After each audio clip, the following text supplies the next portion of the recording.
हरे कृष्ण सभी। आप सबका एक बार और स्वागत है श्रीमद् भागवतम की क्लास में।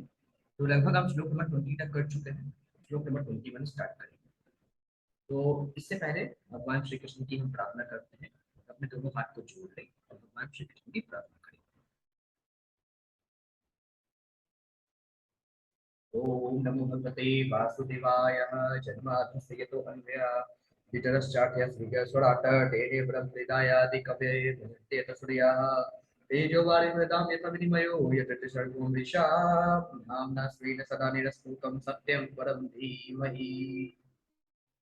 नारायणं नमस्कृत्य नरं चैव नरोत्तमं देवीं सरस्वतीं व्यासं ततो जयमुदीरये। अब श्लोक नंबर 21 स्टार्ट करते हैं। अथाभिध्यायतः सर्गं दशपुत्रः प्रजगिरे भगवक्ष्यते युक्तस्य लोकसन्तानहेतवा। अब यहाँ पे मैट्रिमोनी करते हैं कि पूर्ण पुरुषोत्तम भगवान द्वारा शक्ति प्रदान किए जाने पर ब्रह्मा ने जीवों को उत्पन्न करने की सोची और संतानों के विस्तार हेतु उन्होंने 10 पुत्र उत्पन्न किए। आगे मैट्रिमोनी करते हैं। मरीचिर तनयंगीरसो पुलस्यः कुलः क्रतु भृगु वर्षिष्ठो दशश्च दक्षश दशमस्तत् नारदः। फिर मैट्रिमोनी करते हैं। इस तरह मरीचि, अत्रि, अंगिरा, पुलस्थ, कुलह, क्रतु, भृगु, वशिष्ठ, दक्ष तथा 10वें पुत्र नारद उत्पन्न। ये इस कल्प की बात हो रही है, श्वेत वराह कल्प की बात हो रही है। फिर आगे मैट्रिमोनी करते हैं। उत्संगा नारदो यज्ञे दक्षो अंगुष्ठात् स्वयं भुव प्राणाद्वस्थितः सज्जातो भृगु अस्त्वचीकरात् क्रतु। मैट्रिमोनी करते हैं। नारद ब्रह्मा के शरीर के सर्वोच्च अंग मस्तिष्क से उत्पन्न हुए पुत्र हैं। वशिष्ठ उनकी श्वास से, दक्ष अंगूठे से, भृगु उनके स्पर्श से तथा क्रतु उनके हाथ से उत्पन्न हुए। फिर आगे मैट्रिमोनी करते हैं। कुलपूर्णाभितो यज्ञे कुलस्यः कर्णयो ऋषिः अंगिरः मुखतो अक्षणो अत्रिमरीचि वर्णसो अभवत्। मैट्रिमोनी करते हैं। पुलस्त्य ब्रह्मा के कानों से, अंगिरा मुख से, अत्रि आंखों से, मरीचि मन से तथा पुलह नाभि से उत्पन्न हुए। फिर आगे मैट्रिमोनी कहते हैं। धर्म स्तना दक्षिणो यत्र नारायणः स्वयं अधर्मा पृष्ठत तो यस्मान मृत्यु लोक भयंकर। मैत्रेय कहते हैं। धर्म ब्रह्मा के वक्ष स्थल से प्रकट हुआ, जहां पर पूर्ण पुरुषोत्तम भगवान नारायण आसीन हैं, और अधर्म उनकी पीठ से प्रकट हुआ, जहां जीव के लिए भयावह मृत्यु उत्पन्न होती है। फिर आगे मैत्रेय कहते हैं। हृदय कामो भुवः क्रोधो लोभश्चाधरत अक्षरात् आस्याद्वाक्षिन्नवो मेढ्रा नीरति पायोरधाश्रयः। तो मैत्रेय कहते हैं। काम तथा इच्छा ब्रह्मा के हृदय से, क्रोध उनकी भौहों के बीच से, लालच उनके होठों के बीच से, वाणी की शक्ति उनके मुख से, समुद्र उनके लिंग से तथा निम्न एवं ग्रहित कार्यकलाप समस्त पापों के स्रोत उनकी गुदा से प्रकट हुए। फिर मैत्रेय मुनि आगे कहते हैं। छाया छायायाः कर्तमौचज्ञे देवपुत्र्याः पतिः प्रभु मनसो देहतच्छेदं यज्ञे विश्वकृतौ जगत। फिर मैत्रेय मुनि कहते हैं। महान देवहूति के पति कदर मुनि ब्रह्मा की छाया से प्रकट हुए। इस तरह सभी कुछ ब्रह्मा के शरीर से या मन से प्रकट हुआ है। आगे मैट्रिमोनी कहते हैं। वाचम दोहितरम तन्वीं स्वयं भूर्हरति मना अकामाम चकमे शक्त्यः सकाम इति न श्रुतम्।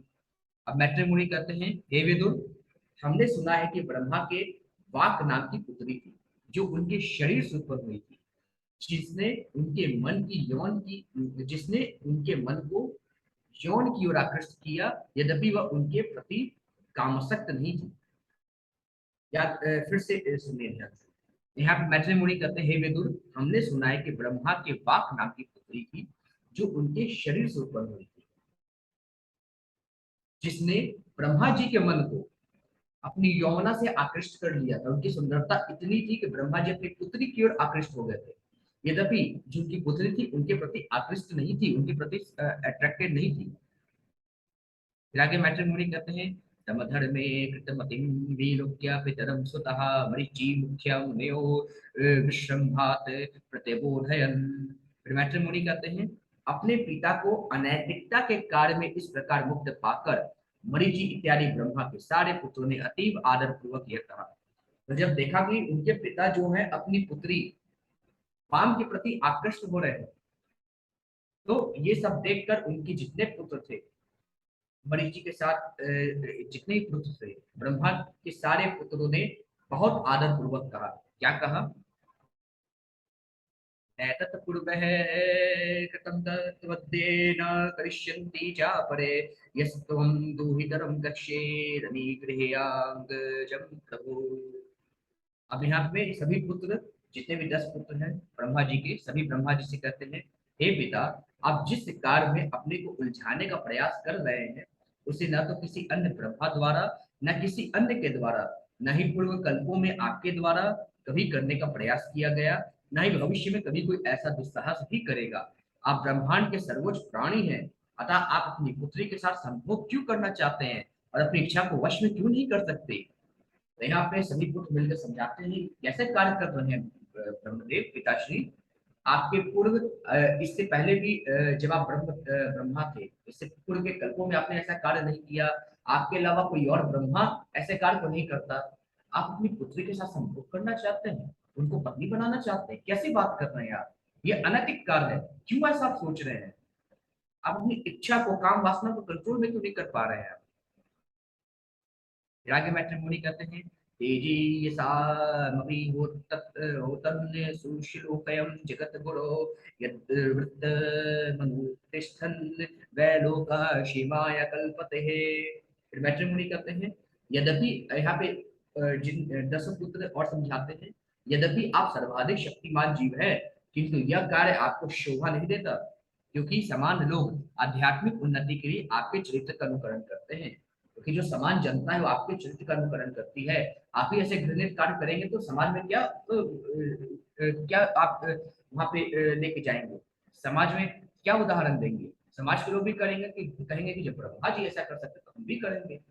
तो समाज में हर जगह अधर्म फैल जाएगा। किस प्रकार का कार्य करने जा रहे हैं पिताश्री? आप आदर पूर्वक समझाते हैं। फिर आगे मैट्रिमोनी करते हैं, तस्मै नमो भगवतय्य इदं स्वेन रोचिषः आत्मस्थं वैज्ययामास च सधर्मं पातुमर्हति। अब मैट्रिमोनी कहते हैं, हम कि उनके पुत्र और समझाते हैं, हम उन भगवान को सादर नमस्कार करते हैं जिन्होंने आत्मस्थ होकर अपने ही तेज से इस ब्रह्मांड को प्रकट किया। वे समस्त कल्याण हेतु धर्म की रक्षा करें। फिर आगे मैट्रिमोनी करते हैं, सतः पुत्रान् पुरो दृष्ट्वा प्रजापतीन् प्रजापति पतिस्त्वं तत्याजे वृदितस्तदा तामदिशो जग्री थोड़ाम निहारम यद्वी दुस्तमं दुस्तमः। मैट्रिमोनी करते हैं, अपने समस्त प्रजापति पुत्रों को इस प्रकार बोलता देखकर समस्त प्रजापतियों के पिता ब्रह्मा अत्यधिक लज्जित हुए और तुरंत ही उन्होंने अपने द्वारा धारण किए हुए शरीर को त्याग दिया। बाद में वही शरीर अंधकार में भयावह कोहरे के रूप में सभी दिशाओं में प्रकट हुआ। अब ध्यान से सुनिए, इस प्रकार अपने पुत्रों के द्वारा सुने गए वचन से उन्हें बहुत लज्जा आई। उन्होंने सोचा कि मेरे इस शरीर द्वारा, ब्रह्मा का शरीर मुझे मिला, इस द्वारा मैंने अपनी पुत्री के साथ संभोग करना चाहा, अपनी बेटी के साथ। ये शरीर मेरे काम का नहीं रहा। उन्होंने तुरंत उस शरीर को त्याग दिया और वह शरीर बाद में, वही शरीर अंधकार में भयावह कोहरे के रूप में सभी दिशाओं में प्रकट हुआ।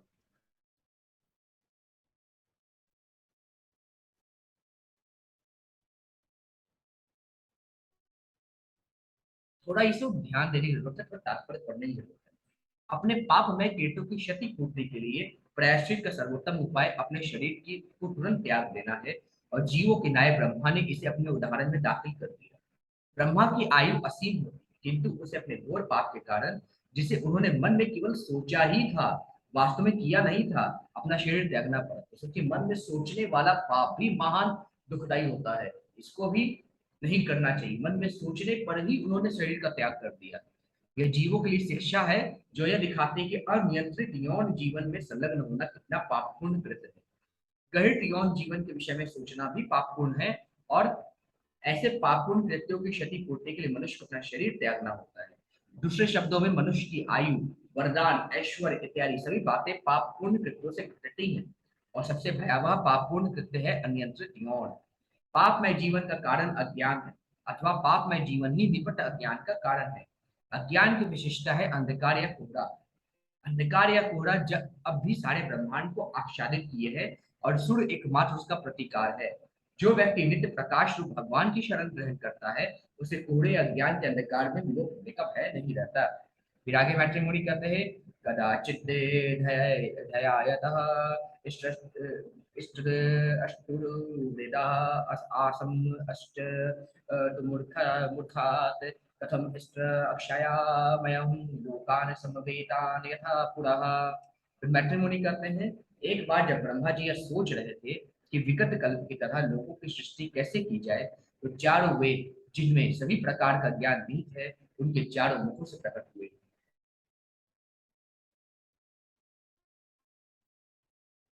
तात्पर्य, जिस तरह अग्नि बिना दूषित हुए हर वस्तु को क्षार कर देती है, वही उसी तरह भगवत कृपा से ब्रह्मा की महानति रूपी अग्नि ने उनकी पुत्री के साथ पाप पूर्ण यौनाचार की उनकी इच्छा को क्षार कर दिया।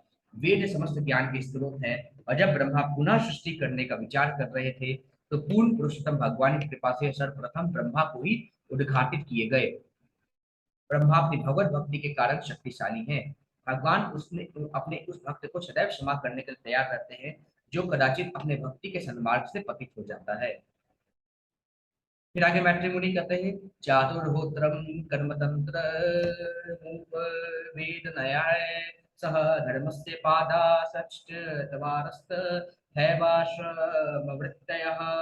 मैत्रेय मुनि कहते हैं, अग्नि यज्ञ को समाहित करने वाली चार प्रकार की सात सामग्री प्रकट हुई। ये प्रकार है यज्ञकर्ता, होता, अग्नि तथा उपवेदों के रूप में संपन्न कर्म, कर्म धर्म के चार सिद्धांत, सत्य, तप, दया, शौच एवं चारों आश्रम के कर्तव्य प्रकट हुए।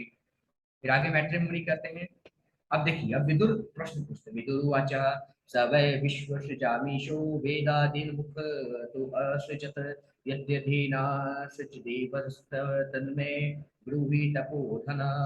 मैं विदुर यहाँ पे प्रश्न पूछते हैं, हे तपोधनी महामुनि, कृपया मुझे बताइए कि ब्रह्मा ने किस तरह और किसकी सहायता से उस वैदिक ज्ञान की स्थापना की जो उनके मुख से निकली थी।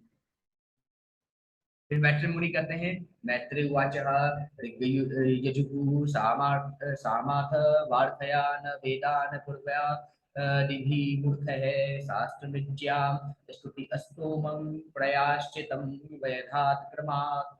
मैत्रेय मुनि कहते हैं, ब्रह्मा के सामने वाले मुख से प्रारंभ होकर क्रमशः चारों वेद, ऋग्वेद, यजुर्वेद, साम तथा अथर्व आविर्भूत हुए। तत्पश्चात इसके पूर्व अनुच्चरित वैदिक स्त्रोत, पौरोहित्य अनुष्ठान, पाठ की विषय वस्तु तथा दिव्य कार्यकलाप एक एक करके स्थापित किए गए।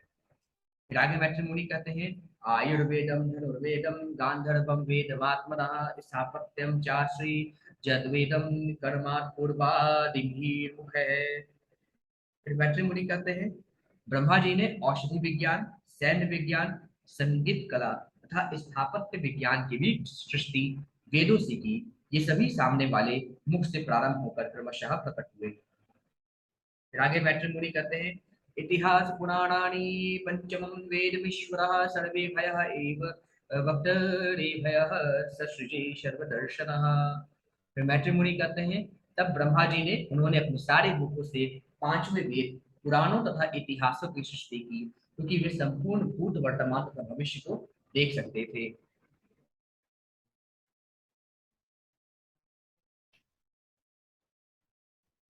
विशिष्ट देशों तथा राष्ट्रों के ओर इसी के साथ संसार के अपने इतिहास हैं। किंतु पुराण पुराण सारे ब्रह्मांड के न केवल एक कल्प का, अपितु ब्रह्मा जी के जीवन काल में जितने भी कल्प आए हैं या आने वाले हैं, सभी का इतिहास मौजूद है। ब्रह्मा को इसका ज्ञान है, अतएव सभी पुराण इतिहास हैं। क्योंकि उनकी मूल रचना ब्रह्मा द्वारा की गई, अतएव वे वेदों के अंग रूप है और पंचम वेद कहलाते हैं। तो पुराण क्या कहलाते हैं? पंचम वेद कहलाते हैं। आगे मैत्रेय मुनि कहते हैं,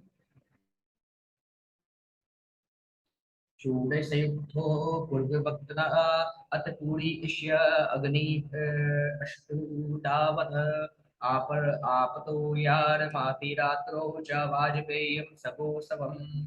मैत्रेय कहते हैं ब्रह्मा के पूर्वी मुख से विभिन्न प्रकार के समस्त अग्नि यज्ञ षोडशी उक्त पुरुषी अग्निष्टोम आप्तोरियार अतिरात्र वाजपेयी तथा गोशव प्रकट हुए। फिर मैत्री मुनि कहते हैं विद्यादान तपः सत्यम धर्मस्येति पदानि च आश्रमाश्रमांश यथा संग अख्यमसृजत सह वृत्तिभिः।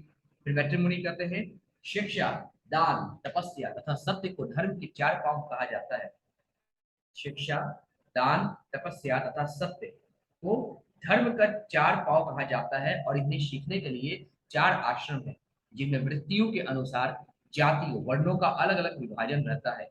ब्रह्मा ने इन सबों की कर्मबद्ध रूप से रचना की। आगे मैट्रिमोनी कहते हैं सावित्रम प्रजापत्यम च ब्रह्मां सचात बृहत् तथा वार्ता संचयशालिन शिलो अक्ष इति वै गृहे। फिर मैट्रिमोनी कहते हैं तत्पश्चात द्विजों के लिए यज्ञोपवीत संस्कार का सूत्रपात हुआ और उसी के साथ वेदों की स्वीकृति के कम से कम एक वर्ष बाद तक पालन किए जाने वाले नियमों, यौन जीवन से पूर्ण विरक्ति के नियम, वैदिक आदेशों के अनुसार वृत्तियां, गृहस्थ जीवन के विविध पेशेवर कर्तव्य तथा परित्यक्त अन्नों को बीन कर एवं किसी का सहयोग लिए बिना जीविका चलाने की विधि का सूत्रपात हुआ। फिर आगे मैट्रिमोनी कहते हैं वैखान सा बाल खिल्योर्दुम्बरः फेन पावने न्यासे कुटीचकः पूर्वं बहवोदो हंसनी निष्क्रियो। मैट्रिमोनी कहते हैं वानप्रस्थ जीवन के चार विभाग हैं वैखानस, वालखिल्य, औदुंबर तथा फेनक। संन्यास आश्रम के चार विभाग हैं कुटीचक, बहोर, हंस तथा निष्क्रिय। ये सभी ब्रह्मा से प्रकट हुए थे। फिर आगे मैत्रेय कहते हैं आनवृष्टि त्रिवार्ता दंडनीतिस्तथैव च एवं त्वया हृदयश्च असन् प्रणवो हयसा हयास्य दहलतः। फिर आगे मैत्रेय कहते हैं तर्क शास्त्र विज्ञान, जीवन के वैदिक लक्ष्य, कानून तथा व्यवस्था, आचार संहिता तथा भू हुआ स्व नामक विख्यात मंत्र, ये सब ब्रह्मा के मुख से प्रकट हुए और उनके हृदय से प्रणव ओमकार प्रकट हुआ। फिर आगे मैत्री मुनि कहते हैं दस्यु अश्नि गासी ललोमभयो गायत्री च त्वचो विभो ऋष्टुम माम सात समुतो अनुष्टु बजे गतयस्थन स्नः प्रजापते। फिर मैत्री मुनि कहते हैं तत्पश्चात सर्वशक्तिमान प्रजापति के शरीर के रोम में से उष्णिक अर्थात साहित्यिक अभिव्यक्ति की कला उत्पन्न हुई। प्रमुख वैदिक मंत्र गायत्री जीवों के स्वामी की चमड़ी से उत्पन्न हुआ, त्रिष्टुप उनके मांस से, अनुष्टुप उनकी शिराओं के से तथा जगती शंद उनकी हड्डियों से उत्पन्न हुआ। फिर आगे मैट्रिमोनी कहते हैं मज्जायाः पांक्तिं रुत्पन्ना बृहति प्राणतो अभवत्।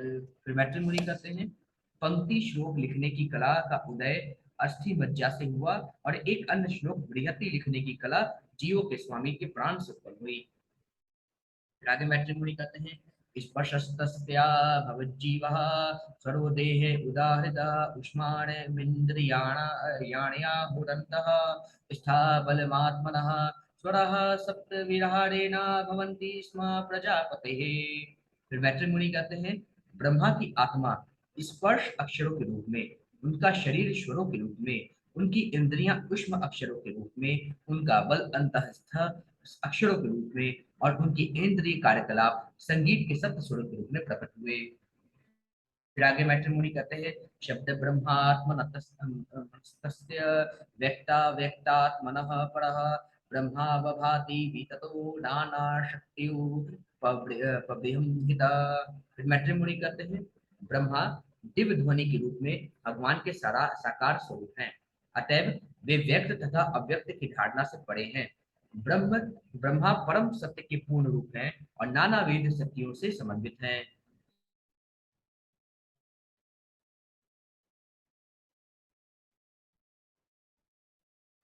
फिर आगे मैत्रेय कहते हैं ततो पराभूपादाय सर्गाय मनोदधे।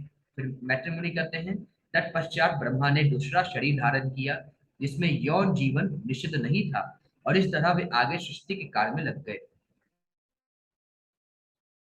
ब्रह्मा जी का जो पहला शरीर था वो दिव्य था, जिसमें यौन जीवन के प्रति अनुरक्ति वर्जित थी। अतएव यौन से संबंध होने के लिए उन्हें दूसरा शरीर अंगीकार करना पड़ा। इस तरह उन्होंने सृजन कार्य में अपने को लगाया। उनका पूर्व शरीर कोहरे में बदल गया, जैसा कि पहले वर्णन हो चुका। यानी दूसरा शरीर ब्रह्मा जी ने धारण किया, यहाँ पे वो यौन जीवन, यौन सुख प्राप्त कर सकते थे। ठीक है, तो उनका दूसरा शरीर। याज्ञ मैत्रेय मुनि कहते हैं ऋषिणां भूरि विरयाणामपि सर्गं विस्तृतं ज्ञात्वा तद् हृदये भूयश्चिन्तयामास कौरवः। फिर मैत्रेय मुनि कहते हैं एक गुरुपुत्र, जब ब्रह्मा ने देखा कि अत्यंत वीरवान ऋषियों के होते हुए भी जनसंख्या में पर्याप्त वृद्धि नहीं हुई, तो वे गंभीरता पूर्वक विचार करने लगे कि जनसंख्या किस तरह बढ़ाई जाए। आगे मैत्रेय मुनि कहते हैं बहु अद्भुते नेतन्ने व्यापृतस्यापि नित्यदा न हयोधन्ते प्रजागुणं दैवमत्र विधातकम्। मैत्रेय मुनि कहते हैं ब्रह्मा ने अपने आप सोचा, हाय, यह विचित्र बात है कि मेरे सर्वत्र फैले हुए रहने पर भी ब्रह्मांड भर में जनसंख्या अब भी अपर्याप्त है। इस दुर्भाग्य का कारण एकमात्र भाग के अतिरिक्त और कुछ भी नहीं है। फिर आगे मैत्रेय मुनि कहते हैं एवं युक्त कृतस्तस्य दैवं चावेक्षत अस्तदा तस्य रूपं भूतदवेद्य यत् कायं वीक्षते। फिर मैत्रेय मुनि कहते हैं जब वे इस तरह विचार मग्न नहीं थे और अलौकिक शक्ति को देख रहे थे, तो उनके शरीर से दो अन्य रूप उत्पन्न हुए। वे अब भी ब्रह्मा के शरीर के रूप में विख्यात हैं। आगे मैत्रेय मुनि कहते हैं ताभ्याम रूप विभागाभ्याम मिथुनम संपद्यत। मैत्रेय मुनि कहते हैं ये दोनों पृथक हुए शरीर यौन संबंध में एक दूसरे से संयुक्त हो गए। फिर आगे मैत्रेय मुनि कहते हैं यस्तु तत्र पुमांसो अबुन्मनु स्वयं स्वयं भुवः स्वराट स्त्री या यासी अक्षत रूपाख्य महिषस्य महात्मनः। फिर मैत्रेय मुनि कहते हैं इनमें से जिनका नर रूप था वह स्वयं स्वयं भू मनु कहलाया, और नारी शतरूपा कहलाई, जो महात्मा मनु की रानी के रूप में जानी गई। इस तरीके से मानव समाज का प्रारंभ हुआ। तो इस कल्प में जो मनु है कौन है? स्वयं भू मनु, जो कि ब्रह्मा जी से उत्पन्न हुए, और जो उनकी पत्नी थी शतरूपा, वो उनकी पत्नी के रूप में आई। फिर आगे मैट्रिमोनी करते हैं तदा मिथुन धर्मेण प्रजा है उद्या अम्ब भूविरे। फिर आगे ब्रह्मा जी का आगे मैट्रिमोनी करते हैं तत्पश्चात उन्होंने संभोग द्वारा क्रमशः एक एक करके जनसंख्या की पीढ़ियों में वृद्धि की। मैट्रिमोनी करते हैं सचापि शतरूपायां पंचापतया न्यजीजत जीजनत प्रियव्रतोत्तानपादोत्तिस्रः कन्याश्च भारतः आकुटी त्रैवहुतिश्च प्रसूतिरिति सप्तमम्। फिर मैत्रेय कहते हैं हे भरत पुत्र, समय आने पर उसने मनु ने शत्रुपा से पांचवें संतान उत्पन्न की। दो पुत्र प्रियव्रत एवं उत्तानपाद एवं तीन कन्याएं आकुति, देवहूति और प्रसूति। दो पुत्र कौन? प्रियव्रत और उत्तानपाद। प्रियव्रत और उत्तानपाद, और उनकी तीन पुत्रियां आकुति, देवहूति और प्रसूति। फिर आगे मैत्रेय मुनि कहते हैं आकुति मृचय पादात कदर्माया तु मध्यमा दक्षायादात प्रसूतिम च यत आपूरितम जगत। फिर मैत्रेय मुनि कहते हैं पिता मनु ने अपनी पहली पुत्री आकुति रुचि मुनि को दी। यानी मनु ने अपनी पहली पुत्री आकुति रुचि मुनि को दी, मंजली पुत्री देवहूति कर्दम मुनि की को दी, और सबसे छोटी पुत्री प्रसूति दक्ष को दी। आकुति रुचि मुनि को, देवहूति कर्दम मुनि को, और प्रसूति दक्ष प्रजापति को दी। उनसे सारा जगत जनसंख्या से पूरित हो गया। तो मनु और शतरूपा ब्रह्मा जी से उत्पन्न हुए। उन्होंने संभोग करके पांच संतानें उत्पन्न की। पहला पुत्र आपका प्रियव्रत और उत्तानपाद। पहला प्रियव्रत, दूसरा उत्तानपाद, और तीन कन्याएं। पहली आकुति, दूसरी देवहूति और तीसरी प्रसूति। आकुति का विवाह ऋषि महर्षि रुचि के साथ हुआ, देवभूति का विवाह प्रथम मुनि के साथ, और प्रसूति का विवाह दक्ष प्रजापति के साथ। फिर आगे मैं इस प्रकार श्रीमद् भागवत के तृतीय स्कंद के अंतर्गत कुमारों तथा अन्य की सृष्टि नामक 12वें अध्याय के भक्ति वेदांत तात्पर्य पूर्ण हुए। बोलिए श्री कृष्ण भगवान की जय। फिर आगे का चैप्टर वराह भगवान का प्राकट्य, उसको हम करेंगे कल से। आज के लिए बस इतना ही। सबको हरे कृष्ण।